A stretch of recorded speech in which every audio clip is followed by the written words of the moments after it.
Hi అండి, welcome back to worry miracles. నేను మీ శ్రావణి. ఈరోజు మన ఛానల్లో రిచ్ కాల్షియం ఉన్న పాలకూరతో పచ్చిశనగపప్పు కలిపి కర్రీ చేసేసుకుందాము. లేదా ఫ్రై అయినా కూడా అనొచ్చు అనమాట. దీన్ని అలా పొడి పొడిగా ఉంటుంది. డైరెక్ట్గా రైస్లోకైనా లేదా చపాతీ, పుల్కా, పరోటా ఎందులోకైనా కూడా చాలా అంటే చాలా బాగుంటుంది. మరి ఇంకేమాత్రం ఆలస్యం చేయకుండా ప్రాసెస్ ఏంటో చూసేద్దాం. మీరైతే ఈ వీడియోని ఎక్కడ కూడా స్కిప్ చేయకుండా చివరి దాకా చూడండి. చివరిలో లైక్, మీ అమూల్యమైన కమెంట్ ఇవ్వడం అస్సలు మర్చిపోకండి. ముందుగా ఒక చిన్న బౌల్ తీసుకొని అందులోకి 1/2 కప్పు దాకా పచ్చిశనగపప్పును అయితే వేసుకొని వాటర్ పోసుకొని ఒకసారి శుభ్రంగా బాగా చేత్తో అయితే పిసికేసి కడిగేసి వాటర్ అయితే వంపేయండి. దీనివల్ల వీటిపైన ఉన్న డస్ట్, రవ్వ ఏదైనా ఉన్నట్టయితే పోయి శుభ్రం అయిపోతాయి. ఇప్పుడు ఈ వాటర్ వంపేసుకున్న తర్వాత ఇందులోకి వాటర్ పోసుకొని 1/2 అవర్ టు 1 అవర్ పాటు పప్పునైతే పక్కన పెట్టి నానబెట్టేసుకుందాం. తర్వాత ఈ పాలకూర కర్రీ కోసం అయితే నేను ఒక 6 కట్టల దాకా ఫ్రెష్ పాలకూరనైతే తీసుకున్నాను. ఇప్పుడు దీన్ని కూడా మనము పక్కనైతే పెట్టేసుకుందాం. ఈ లోపల మనము పప్పు నానిపోయిందేమో చూద్దాం. చూడండి, పప్పు పూర్తిగా నానిపోయింది కదా. ఇప్పుడు ఈ పప్పును అంతటిని కూడా కుక్కర్లోకి అయితే వేసుకొని ఒక 2 స్పూన్ల దాకా అయితే ఆయిల్ వేసుకొని ఒక గ్లాస్ వాటర్ వేసుకొని 4-5 విజిల్స్ వచ్చేదాకా ఉడికించి దీన్ని పక్కన పెట్టేసుకుందాం. తర్వాత పాలకూరను కూడా శుభ్రంగా కడిగేసుకొని చిన్నగా కట్ చేసుకొని దీన్ని పక్కన పెట్టుకుందాం. స్టవ్ వెలిగించుకొని స్టవ్ పైన అయితే డీప్ బాండి పెట్టేసుకుందాం. అందులోకి 4-5 స్పూన్ల దాకా ఆయిల్ అయితే వేసుకొని ఆయిల్ బాగా హీట్ ఎక్కిన తర్వాత అందులోకి అన్నీ కలిపి పెట్టుకున్న తాలింపు గింజలు అయితే 1 స్పూన్ దాకా వేసేసుకుందాం. ఇవి కొంచెం ఫ్రై అయ్యి చిటపటలాడేటప్పుడు ఒకసారి కలిపేసుకొని మనము ఇవి బాగా ఫ్రై అయిపోయిన తర్వాత ఇందులోకి 2 మీడియం సైజు ఉల్లిపాయలను అయితే చిన్న చిన్న ముక్కలుగా కట్ చేసుకొని వేసేసుకుందాం. ఇవి వేసిన తర్వాత హై ఫ్లేమ్ మీదనే బాగా కలిపేసుకోవాలి మనము. ఈ ఉల్లిపాయలు అనేవి పచ్చి వాసన పోయి క్రిస్పీగా అయ్యేదాకా, కలర్ కొంచెము బ్రౌన్ కలర్ వచ్చేదాకా కూడా బాగా వేపుకోవాలి. అప్పుడే మనకు కర్రీ అయినా ఫ్రై అయినా కూడా ఏదైనా కూడా టేస్ట్ అనేది బాగుంటుంది. ఇప్పుడు ఇందులోకి ఒక 4-5 వెల్లుల్లిపాయలు కూడా ఇలా కచ్చా పచ్చాగా అయితే వేసేసుకుందాం దంచుకొని. ఫ్లేవర్ అనేది చాలా బాగుంటుంది. ఇందులోకి అల్లం వెల్లుల్లి పేస్ట్ అయితే బాగుండదు, వెల్లుల్లిపాయలు మాత్రమే సరిపోతాయి, బాగుంటుంది. ఇవి కూడా వేసిన తర్వాత ఈ వెల్లుల్లిపాయలు కూడా కొంచెం పచ్చివాసన పోయి కొంచెం బ్రౌన్ కలర్ వచ్చేదాకా కూడా బాగా హై ఫ్లేమ్ మీదనే మనం అయితే ఫ్రై చేసేసుకోవాలి. ఇప్పుడు 4-5 పచ్చిమిరపకాయలు చిన్న చిన్న ముక్కలుగా వేసుకుందాం. దాంతోపాటు 2-3 ఎండుమిర్చీలను కూడా ముక్కలుగా చేసి వేసుకుందాం. గుప్పెడంతా కరివేపాకును కూడా యాడ్ చేసుకోండి. ఫ్లేవర్ అనేది ఎక్సలెంట్గా ఉంటుంది. ఇవన్నీ వేసిన తర్వాత మళ్ళీ ఒకసారి బాగా కలిపేసుకుందాం అంతా కూడా. ఇవన్నీ పచ్చివాసన పోయి బాగా బ్రౌనిష్ కలర్ వచ్చేదాకా బాగా ఫ్రై అనేది, తాలింపు అనేది బాగా ఫ్రై అయిపోయే వరకు మనం కలిపేసుకోవాలి.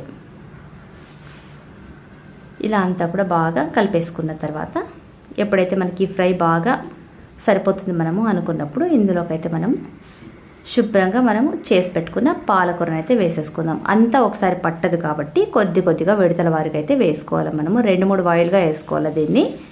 లేదంటే లోపలదైతే తొందరగా మగ్గిపోతుంది, పైనది మాత్రం అలాగే ఉండిపోతుంది. కాబట్టి కొద్ది కొద్దిగా వేసుకుంటూ అది మగ్గిన తర్వాత మళ్ళీ కొద్దిగా యాడ్ చేసుకుంటూ మనమైతే మొత్తం వేసేసుకోవాలి. లేదంటే అడుగు అనేది ఫస్ట్ మాడిపోతుంది, పైనది అలాగే ఉంటుంది. కాబట్టి ఇదంతా కూడా బాగా కలిపేసుకోండి. మీరు తీసుకున్న పాలకూరను అంతా కూడా కొద్ది కొద్దిగా వేసుకుంటూ అంతా కలిపేసుకోండి. ఉల్లిపాయ ముక్కలు తర్వాత ఇవన్నీ కూడా ఆకుతో పాటు కలిసిపోయేలాగా. చూడండి, మగ్గిపోయింది కదా, మనకు అంత నిండుకు వచ్చింది. ఇప్పుడు చూస్తే సగం కూడా రాలేదు, అంతా కూడా మగ్గిపోయి అన్నీ కూడా బాగా కలిపేసుకోండి. ఇప్పుడు కలిపేసుకున్న తర్వాత ప్యాన్లో ఈవెన్గా అంతా కూడా స్ప్రెడ్ చేసేసుకుందాము.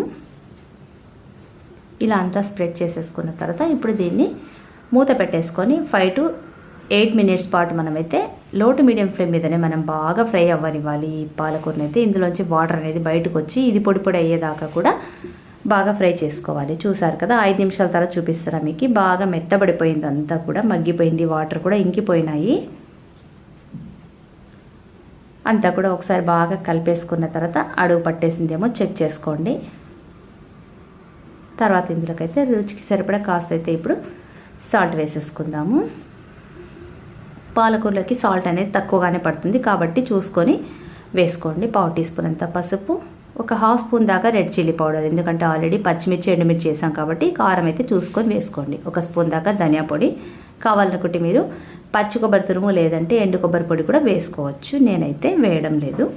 ఈ పొళ్ళన్నీ వేసిన తర్వాత మళ్ళీ ఒకసారి బాగా కలిపేసుకోండి. అంతా కూడా ఎక్కువసేపు ఫ్రై అవ్వాల్సిన పని అయితే ఏముండదండి, ఇది తొందరగా ఇట్టే మగ్గిపోతుంది.